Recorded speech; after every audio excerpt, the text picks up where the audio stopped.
अस्सलाम वालेकुम बच्चों। आज हम पढ़ेंगे इंफॉर्मेशन टेक्नोलॉजी। इंफॉर्मेशन टेक्नोलॉजी आप जानते हैं कि क्या है। आजकल तो और ज़्यादा जान गए होंगे इस चीज़ को। इंफॉर्मेशन का मतलब है इत्तलात। एक वक्त था जब कहा जाता था कि जो जिस कदर कम जानता है उतना ही मज़े में है, लेकिन आज मामला उसके बरक्स है, यानी जो जिस कदर कम जानता है उतना ही घाटे में है। ये 21वीं सदी है जिसे इंफॉर्मेशन टेक्नोलॉजी की सदी कहा जाता है। क्योंकि देखिए पहले लोगों में बहुत ज़्यादा मतलब हर इंसान में तजस्सुस नहीं था। हर इंसान ये नहीं सोचता था कि मुझे अगर ये चीज़ आती है तो मुझे और आगे बढ़ना चाहिए, आगे के लिए सोचना चाहिए, या मुझे इस काम को सीखने की कोशिश करनी चाहिए। जिसको जो आता था बस वो उसी पर बैठा हुआ था, और जो बेचारा उनमें से अगर 10 लोग 20 लोग काम करने वाले हैं, उनमें से एक ही बंदा ऐसा है जिसको टेक्नोलॉजी से मुताल्लिक़ मालूमात है या जो उस काम को जानता है, तो उसी के ऊपर सारा काम डाल दिया करते थे कि चलो इसको आता है यही कर लेगा। कभी भी ये करने की कोशिश नहीं की कि हमें भी सीखना चाहिए या आगे बढ़ना चाहिए। तो नुकसान में कौन रहता था? वो जो जानने वाला होता था।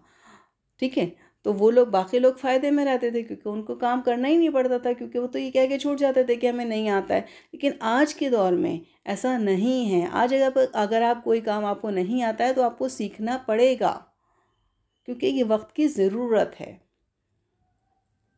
किसी भी तरह आप सीखें, लेकिन आपको सीखना है हर हाल में।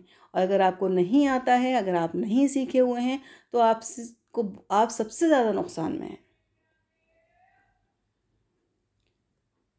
क्योंकि अगर आप देखिए कहीं जॉब के लिए भी जाते हैं तो आप जो अपना प्रोफाइल देते हैं, सीवी देते हैं, तो उसमें भी 10 चीज़ें देखी जाती हैं कि अगर आपके पास सिर्फ क्वालिफ़िकेशन, अगर आपके पास सिर्फ डिग्री है, एजुकेशन है, और आप टेक्निकल कुछ नहीं जानते, तो आपको इम्पोर्टेंस नहीं मिलेगी। आपको जॉब मिलना बहुत ही मुश्किल है, नहीं मिल पाएगी, क्योंकि आजकल टेक्नोलॉजी का दौर है।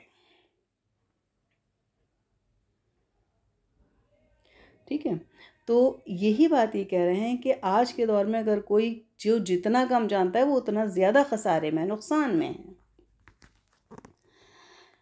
यहाँ ज़्यादा से ज़्यादा जानने वाला ही फ़ायदे में है। इसकी वजह इंसानी नफ्सियात है, यानी उसकी वजह इंसानी नफ्सियात है, ह्यूमन साइकोलॉजी। कैसे है ह्यूमन साइकोलॉजी? आगे देखिए क्या कहते हैं कि हम देखते हैं कि इंसान में तजस्सुस का मादा है। तजस्सुस मतलब खोज, तलाश। वो कुछ करना और कुछ होना चाहता है। इंसान में एक तलाश है, एक जुस्तजू है हर चीज़ को पाने की, देखने की। तो कहते हैं कि वो हर आन यानी हर घड़ी, हर लम्हा वो कुछ करना चाहता है, कुछ पाना चाहता है, कुछ होना, कि कुछ हो, ताकि उसको उसका जहन खुले, उसे समझ में आए और वो उससे कोई और चीज़ ईजाद करे। इसी तजस्सुस ने ऐसी ऐसी इजादात कराई कि साइंस और टेक्नोलॉजी के इस दौर में भी इन पर गौर करें तो अकल दंग रह जाती है। देखिए क्या कह रहे हैं कि देखिए एक वो दौर था, आप उस दौर को सोचिए ज़रा, जब इंसान को किसी चीज़ का शऊर नहीं था, कि ना उसके पास ना उसे खाने का पता था, ना पहनने का पता था, ना रहने का पता था। कुछ नहीं पता था कि वो कैसे ज़िंदगी गुजार रहा है, कुछ मालूम नहीं था। तो ये कह रहे हैं कि आज के दौर में अगर हम जो आजकल इजादात हो रही हैं और हम इस मुआशरे में सांस ले रहे हैं, हमारे सामने ये इजादात हो रही हैं, हमने देखी हैं ये सब चीज़ें, तो हम इन चीज़ों के बारे में अगर सोचें कि ये कैसे ईजाद हुई और कैसे ऐसा कैसे हुआ, ये कैसे हुआ, तो हम हैरान रह जाते हैं, जबकि हम टेक्नोलॉजी के बारे में जानते हैं। तो उस ज़माने का इंसान, जब नई चीज़ें ईजाद होती होंगी, तो वो कितना हैरान होता होगा।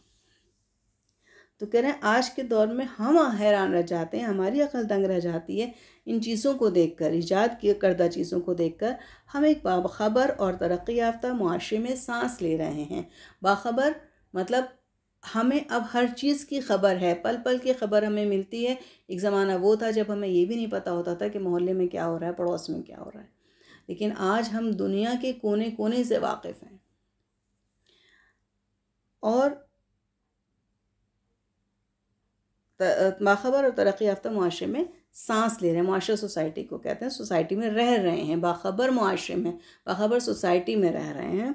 हर पल हर लम्हा कोई ना कोई ख़बर या इत्तला हमें मिलती रहती है। देखिए हर वक्त हर लम्हा कोई ना कोई न्यूज़ चैनल हमें न्यूज़ देता रहता है, ख़बरें देता रहता है, कोई ना कोई प्रोग्राम टीवी पे आता रहता है। ठीक है, ज़रा गौर कीजिए इब्तिदाई इंसान ने बेखबरी या लाइल्मी की ज़िंदगी किस तरह गुजारी होगी। तो कह रहे हैं ज़रा सोचिए आप कि वो दौर जब इंसान कुछ नहीं जानता था, अर्ली मैन, तो उसने उस वक्त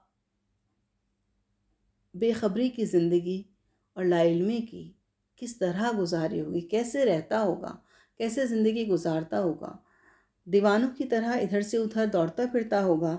इस कैफियत में ज़रा सी आहट, इंसानी या हैवानी चीख और धमाके से उसके पूरे बदन में सनसनी दौड़ जाती होगी। यानी जाहिर है वो इन सब चीज़ों का आदी नहीं था, आवाज़ों का आदी नहीं होगा। तो कह रहे हैं कि वो बिल्कुल दीवानों की तरह रहता होगा, बेवकूफ़ों की तरह ऐसे घूमता होगा। और इस कंडीशन में, इस हालत में अगर वो कोई आहट सुन लेता होगा या किसी इंसान की चीख या जानवर की आवाज़ या कोई धमाका, कोई शोर हंगामा कुछ सुन लेता होगा, तो वो खौफज़दा हो जाता होगा, उसके पूरे जिस्म में सनसनी दौड़ जाती होगी, मतलब खौफ हरास दौड़ जाता होगा। उसकी आंखें जिन चीज़ों को देखने की आदी हो गई होंगी, उसके कान जिन आवाज़ों से मानूस हो चुके होंगे, उनसे हटकर जो कुछ नज़र आया होगा उसने आंखें फाड़ फाड़ कर देखा होगा। यानी अभी जो ऊपर बात कही ना कि हम तो टेक्नोलॉजी के इस दौर में जी रहे हैं, देख रहे हैं, फिर भी हम नई नई चीज़ों को देखकर हैरान हो जाते हैं। तो वो जो जिसने कभी कुछ देखा ही नहीं था, जो कुछ जानता ही नहीं था, वो जैसे जो जब वो नई चीज़ देखता होगा तो कैसे आगे फाड़ फाड़ के देखता होगा, हैरत ज़दा रह जाता होगा, हैरान रह जाता होगा। तो क्या कह रहे हैं कि जिन चीज़ों को वो देखता था, जो चीज़ें उसकी जिन चीज़ों से उसकी आंखें मानूस थीं, जिन आवाज़ों से उसके कान मानूस थे, जिन आवाज़ों के, उनसे हटकर जो चीज़ उन्हें उसे नज़र आती होगी या वो जो आवाज़ सुनता होगा, उसको वो बहुत हैरत से सुनता और देखता होगा। जब पहली मर्तबा ढलान से लुढ़कता हुआ गोल पत्थर उसके सामने आया तो उसकी हरकत और रफ्तार ने उसे कुछ करने पर उकसाया। कह रहे हैं कि सबसे पहली ईजाद किसकी हुई थी? पहिए की ईजाद हुई थी। तो ये पहिया जो है वो इस पत्थर ही इसका ज़रिया बना था कि पत्थर के ज़रिए ही पहिए की ईजाद हुई है। तो कह रहे हैं कि सबसे पहले एक गोल पत्थर लुढ़कता हुआ आया था और उस गोल पत्थर के लुढ़कने ने इंसान को सोचने पर मजबूर किया और इसी सोच ने इंसान से पहिए की ईजाद करवाई। देखते ही देखते इंसान पत्थर के अहद से दस्तकारी और फिर मशीनी अहद में पहुंच गया और धीरे धीरे देखते देखते देखते देखते क्या हुआ कि इंसान फिर दस्तकारी अहद में पहुंच गया कि ये सारी चीज़ें, कुछ चीज़ें जो ज़रूरत की थी, जो नई ईजादात हो रही थी, वो सब इंसान हाथ से बनाने लगा। और उसके बाद फिर उसने मशीन बनाई, मशीनें बनानी शुरू की और फिर वो चीज़ें मशीन के ज़रिए बनने लगीं जो कभी वो हाथ से बनाया करता था। तरह तरह की ईजादात ने बाखबर और मुहज़्ज़ब मुआशरे में रहने की तहरीक दी। यानी नई नई चीज़ों की ईजाद हो रही थी और इन सब चीज़ों से इंसान बाखबर हो रहा था, उनके बारे में जान रहा था, उसको तहज़ीब तमीज़ आती जा रही थी और वो एक तहज़ीब याफ्ता मुआशरे में रहने लगा। चुनांचे हाथ से चलाए जाने वाली मुख्तलिफ़ मशीनें वजूद में आईं। यानी मशीनें तो उसने बना ली, फिर उन्हें हाथ से चलाने लगा। मशीनें हाथ से चलती थीं, फिर आने वाला दौर ऐसा आया कि उसमें फिर वो बिजली से चलने लगी। कागज़ और छपाई की मशीन, प्रिंटिंग प्रेस की ईजाद ने इंसान को पूरी दुनिया से बाखबर रहने और अपनी बात दूसरों तक पहुंचाने का वसीला फ़राहम किया। सबसे बड़ा काम, सबसे पहला काम जो किया प्रिंटिंग प्रेस ने किया। और प्रिंटिंग प्रेस की जो मशीन छपाई वाली थी, उसके ज़रिए दुनिया में ख़बरें पहुंचने लगी। प्रिंटिंग प्रेस के ज़रिए, अखबारों के ज़रिए, रसालों के ज़रिए। ठीक है, किताबें, जराइद और अखबारात ने ख़बरों की फ़राहमी और ख़बर रसानी के मुश्किल अमल को रफ्ता रफ्ता आसान से आसान तर बना दिया। जराइद जरीदे की जमा है, मैगज़ीन को रिसाले को कहते हैं, और अखबारात ने, रिसालों और अखबारों ने ख़बरों का जो ख़बरों की जो फ़राहमी थी, यानी ख़बरें फ़राहम करने का जो ज़रिया था उसको, वो हमारे लिए बहुत मुश्किल था। लेकिन रिसालों और अखबारों ने वो हमारे लिए आसान बना दिया कि वो लोगों तक अब हमारी ख़बर या कहीं भी दुनिया की ख़बर वो आसानी से पहुंच जाती थी। इंसान हमेशा से खूबतर की तलाश में रहा है। खूब से खूबतर मतलब अच्छे से अच्छा, बेहतर से बेहतर की तलाश में इंसान रहा है, क्योंकि उसमें तजस्सुस का मादा है। और बहुत सारे शायरों ने अलग अलग तरीक़े से इंसान को मोटिवेट करने की भी कोशिश की है, आगे बढ़ने का हौसला भी अता किया है, अपने अशार के ज़रिए, अपनी नज़मों के ज़रिए, अपने कलाम के ज़रिए।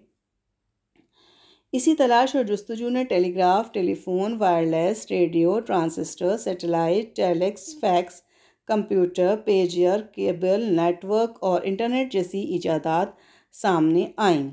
कह रहे हैं कि इसी इंसान के तजस्सुस के मादे की बदौलत इंसान ने इन सब चीज़ों की ईजाद की।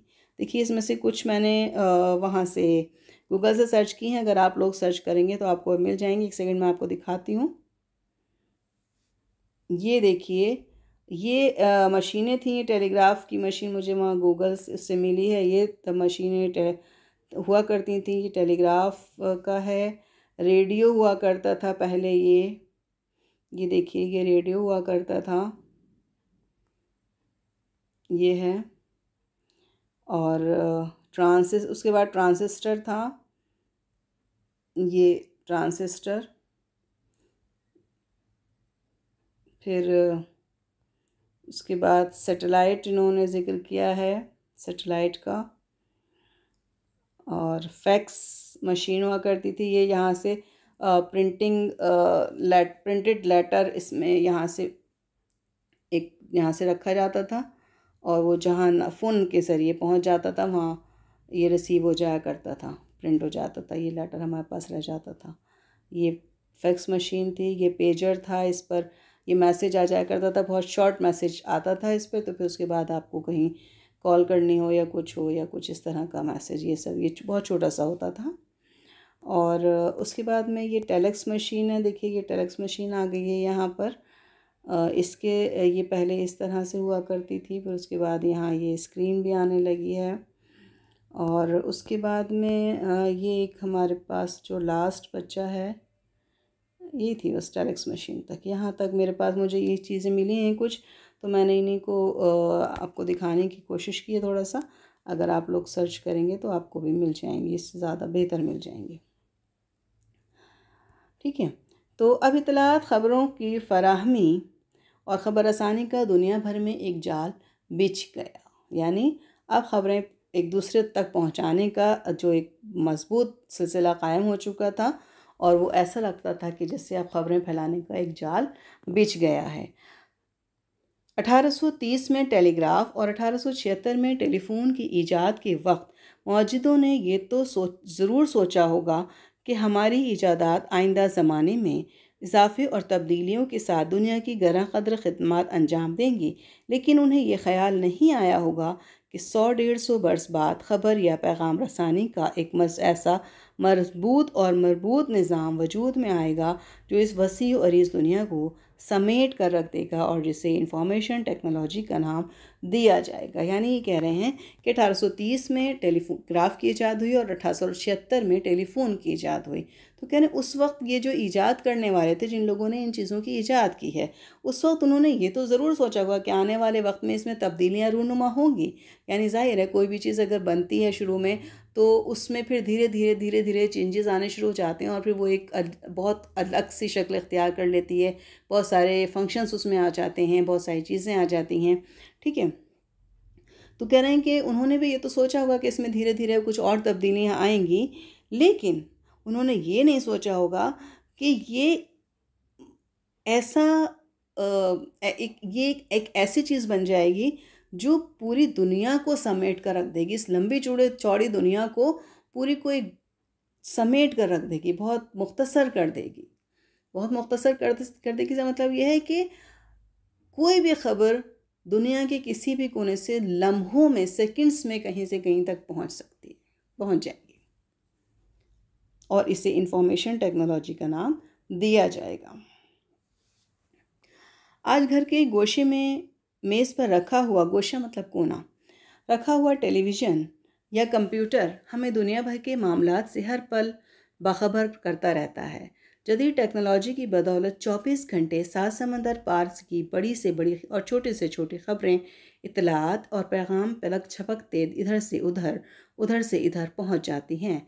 फौरी तरसील के इस अमल को इंफॉर्मेशन टेक्नोलॉजी का नाम दिया जाता है। फौरी तरसील मतलब फ़ौरन इधर से उधर पहुंचाना। इस इत्तलाती तकनीक को टेलीविज़न और कंप्यूटर ने फ़रोग़ दिया मतलब बढ़ावा दिया। जो इत्तलाती तकनीक है यानी इंफॉर्मेशन टेक्नोलॉजी है, इसको जो बढ़ावा दिया है वो टेलीविज़न और कंप्यूटर ने दिया है। अब कैसे दिया है ये देखिए क्या बताते हैं। यानी खबर जो कान के पर्दे से दिमाग तक पहुंचती थी अब स्क्रीन पर नज़र आने लगी। आपने देखा ना, अभी मैंने आपको टीवी, ट्रांजिस्टर ये सब चीज़ें दिखाई हैं। तो पहले सिर्फ इंसान सुनता था, कान के ज़रिए सुन रहा है, सुनने के बाद उसके दिमाग तक पहुंच रही है, लेकिन अब वही चीज़ उसको सामने नज़र आ रही है। यानी ये काम किसने किया? टेलीविज़न और कंप्यूटर ने किया। इंसानी जहन ने इसी पर इक्तिफा नहीं किया। अब ज़ाहिर है कंप्यूटर और टेलीविज़न किसने बनाया? इंसान ने। तो इंसान सिर्फ यहीं पर नहीं रुका कि टेलीविज़न और कंप्यूटर पे सामने स्क्रीन पर नज़र आ जाए, वहीं तक नहीं रुका। उसने आगे क्या किया कि स्क्रीन और टेलीविज़न को ऐसे पर अता किए कि दिनों का फासला लम्हों में तय होने लगा। तेज़ रफ्तारी और बरवक्त अमल तरसील ने दुनिया को एक आलमी गांव यानी ग्लोबल विलेज बना दिया। यानी फ़ौरन ख़बर एक लम्हे में इधर से उधर पूरी दुनिया में नशर करने का जो सिलसिला था, उसने पूरी दुनिया को एक ग्लोबल विलेज बना दिया। बरवक्त अमल तरसील यानी फ़ौरी तौर पर ख़बर नशर करना, इधर से उधर करना। ठीक है। अच्छा, अब इन्होंने कुछ इंफॉर्मेशन टेक्नोलॉजी की कुछ चीज़ों का यहाँ पे ज़िक्र किया है, तो देखिए हम देख लेते हैं इनके बारे में। पहला है, इन्होंने टेलीविज़न का ज़िक्र किया है। दुनिया में चंद ही लोग ऐसे होंगे जो टेलीविज़न से वाकिफ़ ना हों। दिन भर में अनगिनत बार ये नाम ज़ुबान पर आता है। टेली और विजन दो अलग अलग ज़ुबानों के लफ्ज़ हैं। टेली यूनानी ज़बान का लफ्ज़ है यानी ग्रीक, जिसके माने हैं फासले से या दूर से। विजन लातीनी ज़बान से लिया गया है, इसके माने हैं देखना या नज़र आना, यानी लैटिन ज़बान का लफ्ज़ है। इस तरह टेलीविज़न के मजमूई मायने हुए दूर या फासले से देखना या नज़र आना। आम आदमी के लिए सिनेमा बड़ा पर्दा यानी बिग स्क्रीन है और टेलीविज़न छोटा पर्दा यानी स्मॉल स्क्रीन है। लेकिन टेलीविज़न का ये छोटा पर्दा सिनेमा के मुकाबले में ज़्यादा मौसर और मुफीद है, यानी ज़्यादा फ़ायदेमंद है और पुरअसर है। कैसे? सिनेमा की दुनिया महदूद है यानी लिमिटेड है सिनेमा की, और टेलीविज़न की लामहदूद यानी अनलिमिटेड। सिनेमा हॉल में मुकर्ररा वक्त में एक ही फिल्म दिन के मुख्तलिफ हिस्सों में देख सकते हैं, जबकि टेलीविज़न के अनगिनत चैनलों में रिमोट का बटन दबाते ही चैनल बदल जाता है। इसी तरह चैनल बदल कर तफरीही सीरीज़, मुख्तलिफ मौज़ूआत पर तरतीब दिए गए प्रोग्राम या ख़बरें 24 घंटे देख सकते हैं। क्लियर हो गई अब आपको बात? आप देख रहे हैं हर वक्त टीवी पर कोई ना कोई प्रोग्राम आता है, कोई ना कोई न्यूज़ चैनल न्यूज़ दे रहा होता है।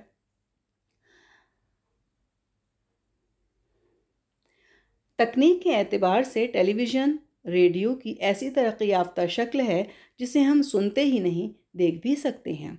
टेलीविज़न आजकल ज़िंदगी की ज़रूरत बन गया है।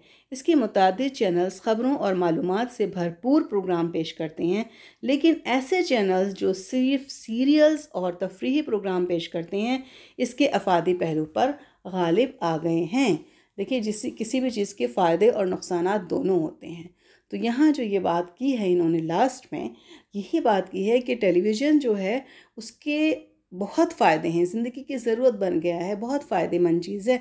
लेकिन वो चैनल्स जो सिर्फ सीरियल्स वग़ैरह दिखाते हैं या तफरीही प्रोग्राम पेश करते हैं, वो उसके फ़ायदे वाले पहलू पर, अफादी पहलू पर गालिब आ गए, यानी हावी हो गए। क्योंकि ज़ाहिर है, देखिए हम इंसान हैं और इंसान जो है वो बुराई के रास्ते पहले इख्तियार करता है। तो अपना फ़ायदा नहीं, नुकसान चाहे उसका हो रहा है, लेकिन उसे एहसास नहीं होता। इंसान के सामने हमेशा दो रास्ते होते हैं, एक सही होता है, एक मुश्किल होता है। देखिए सीधे रास्ते, सही रास्ता चुनना ऐसा है कि जैसे पहाड़ पर चढ़ना, और गलत रास्ता चुनना ऐसा है, गलत रास्ते पर चलना ऐसा है जैसे पहाड़ से उतरना। तो आप सोच लीजिए कि कितना मुश्किल है सही रास्ते पर चलना और कितना आसान है गलत रास्ते पर चलना। तो ये एक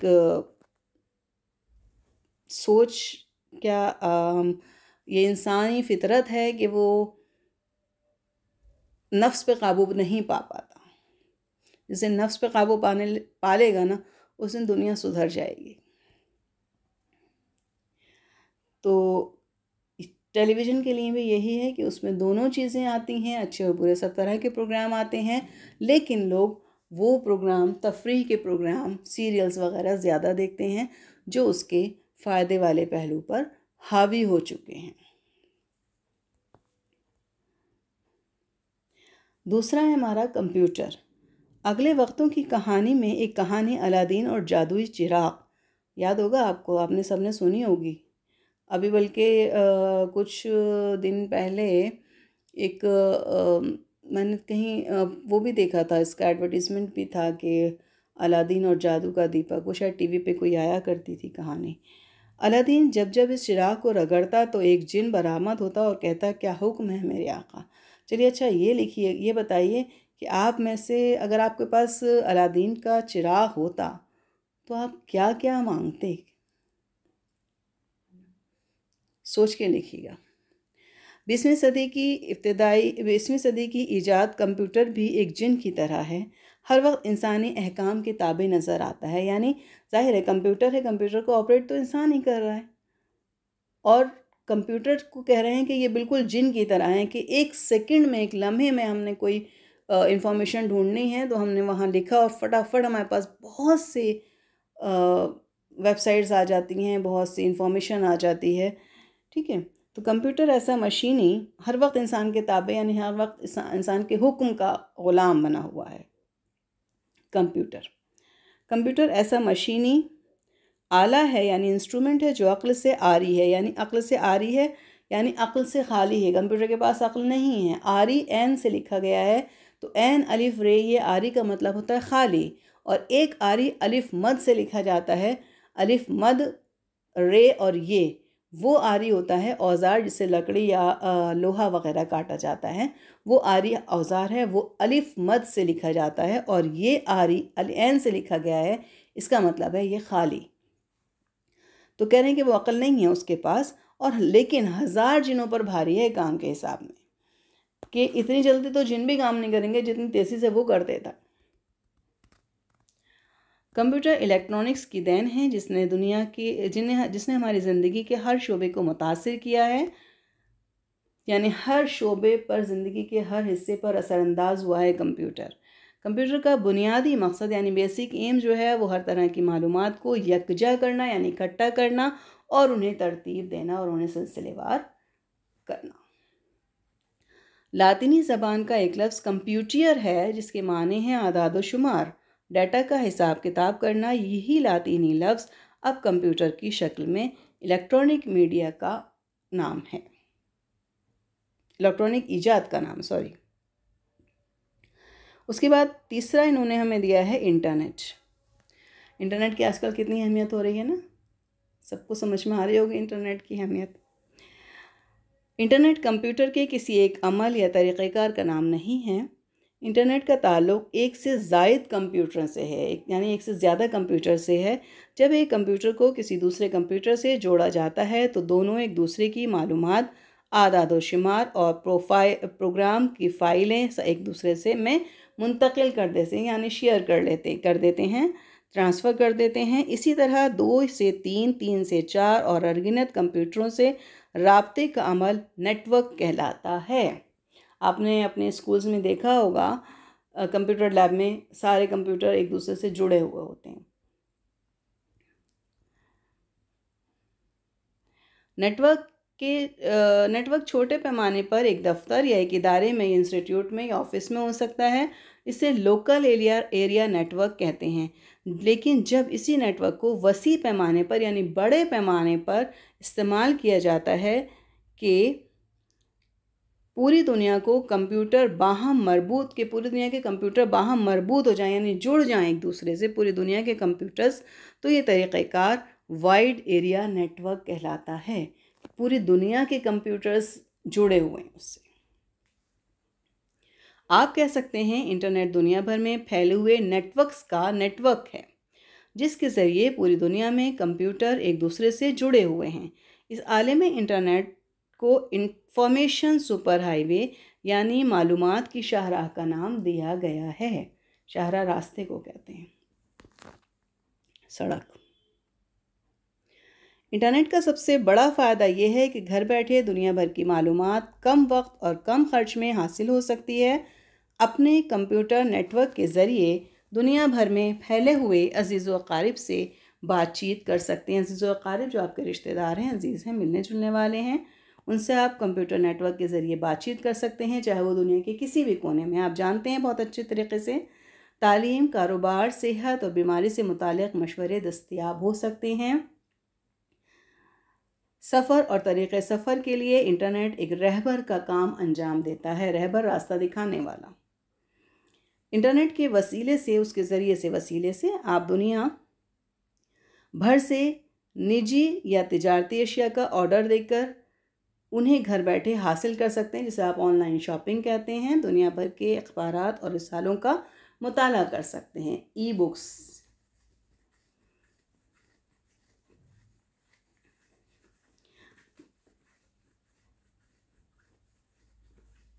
दरहकीकत इंटरनेट की दुनिया के मुख्तलिफ़ हिस्सों में रहने वाले अफराद को एक छोटी आलमी बरादरी में बदल दिया है। अब एक जैसी दिलचस्पी रखने वाले इंटरनेट के तवस्सुत से बआसानी यकसां दिलचस्पी रखने वालों से राब्ता कायम कर सकते हैं। यानी फ़ेसबुक है आपका, सोशल मीडिया जो आपके फ़ेसबुक है, इंस्टाग्राम है, ट्विटर है, ये सब अपने जो एक दिलचस्पी रखने वाले या एक मिजाज के लोग हैं, वो सब ग्रुप्स बना लेते हैं। दुनिया के हर कोने में मिल जाएगा हर मिजाज का इंसान। उसके बाद हमारा आता है electronic mail. Email electronic mail का मुख्तसर नाम है, यानी छोटा नाम है। इससे मुराद है बरक़ी तारों के ज़रिए पैगाम रसानी, बिजली के तारों के ज़रिए पैगाम पहुंचाना। आप दुनिया के किसी भी हिस्से में पैगाम या इत्तला भेजने के लिए डाक तार या टेलीफोन का इस्तेमाल करते हैं। कंप्यूटर और इंटरनेट ने इस पैगाम रसानी के काम को आसान और तेज़ रफ्तार बना दिया है। आपके पास कोई भी कंप्यूटर हो और वो नेटवर्क से जुड़ा हो, तो आप अपना पैगाम इत्तला या ख़बर कंपोज करें। जब आप कंप्यूटर के ज़रिए ईमेल भेजते हैं तो ये बराह रास्त मतलब डायरेक्ट नहीं पहुंचता, बल्कि आपका पैगाम पहुंचने के लिए मुतल्लिका शख्स और उसके ईमेल का पता कंपोज किया जाता है। यानी जिसको आप ईमेल भेज रहे हैं वो डायरेक्ट ऐसे नहीं भेज सकते, आपको उसका ईमेल आईडी पता होना चाहिए। आपने किसी ईमेल में इस तरह देखा होगा, जैसे abc@gel.net.in। यहाँ ABC उस शख्स के इदारे का नाम है जिसे ईमेल भेजा गया है। @ अलामत है ईमेल की। जेल वो इदारा है जो ईमेल इंटरनेट सर्विस फराहम कर रहा है, यानी दे रहा है इंटरनेट सर्विस। इसके बाद इस मुल्क का नाम जहाँ पैगाम भेजा जा रहा है, मसलन इंडिया के लिए इन।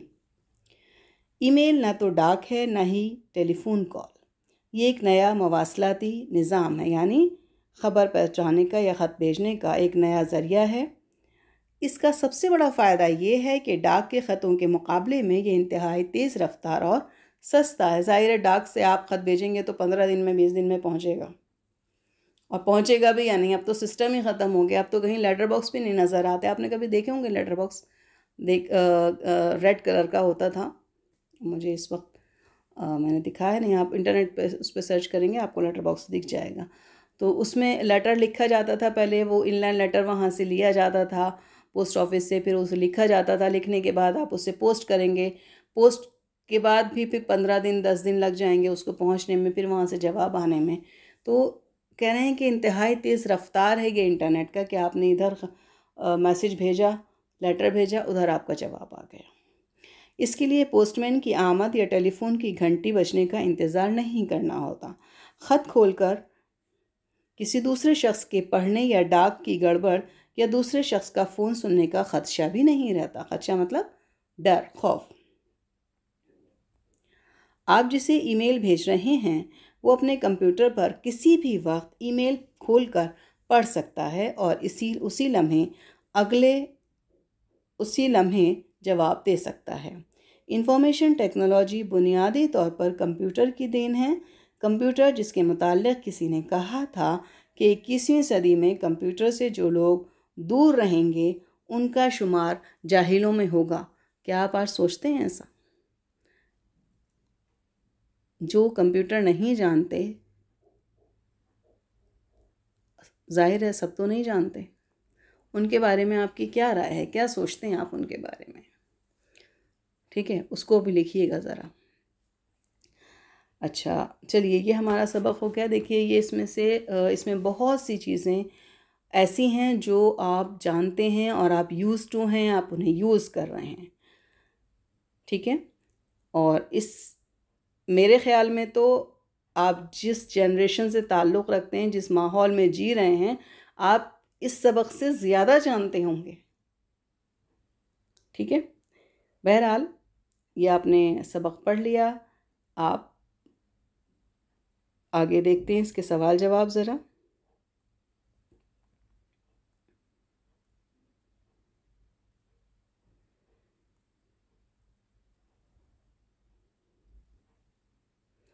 इब्तदाई दौर के इंसान की ज़िंदगी कैसी थी? आज के अहद को इंफॉर्मेशन टेक्नोलॉजी की सदी क्यों कहा जाता है? हमारी ज़िंदगी में टेलीविज़न की क्या अहमियत है? कंप्यूटर ने ज़िंदगी के हर शोबे को किस तरह मुतासिर किया है? तफसील से लिखिए। इंटरनेट के क्या फ़ायदे हैं? ईमेल से क्या मुराद है? ये 5-6 सवाल हैं, इनके 6 के जवाब आपको लिखने हैं और अमली काम दिया है, इसको भी आप कर लीजिएगा कि इंटरनेट की मदद से उर्दू शायरों और अदीबों के बारे में मालूमात हासिल कीजिए। इंफॉर्मेशन टेक्नोलॉजी की तरक्की के बारे में मुख्तसर नोट लिखिए। ठीक है, या बहुत आराम से कर सकते हैं, आसानी से कर सकते हैं। आप बहुत कुछ आपने पढ़ लिया है इसमें सबक में, सब सवालों के जवाब यहीं मिल जाएंगे।